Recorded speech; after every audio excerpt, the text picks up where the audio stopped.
Dr. Sebi. We're speaking of sea moss. How do you prepare sea moss? And how long can you keep it in your refrigerator? Sea moss, if you just take the sea moss and you boil it,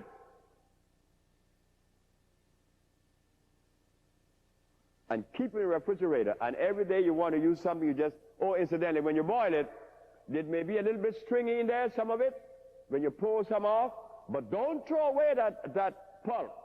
Put it in the blender and blend it up, and it blends to liquid again, and you mix it with the other one, put it in the refrigerator, and every day you want to use it, take a little bit out. I use sea moss in soup.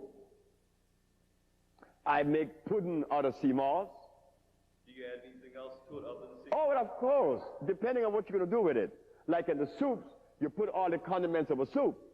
But if you want to make a pie, you put the condiments of a pie, like the vanilla, a little bit of cinnamon. Oh, well, there's only one sweetener that could be even allowed in the body. What's maple that? syrup. Maple syrup. Grade C. C. Maple syrup. Grade C. M-A-P-L-E. Grade C. Grade Yes, C, sir. Grade C only, right? Grade C. Okay, fine. I had to answer that question. As you know, in the West Indies, they use other kind of adjectives, like cream, sweet cream, and stuff like that. What you say in the West Indies? Yes. They put milk in it. Yes. They call it ice and glass. But as you know, it's no cream at all, right? I live in the West Indies. I'm part West Indian. But no cream at all. No, sir. Thank you. No milk. That's adulterating it.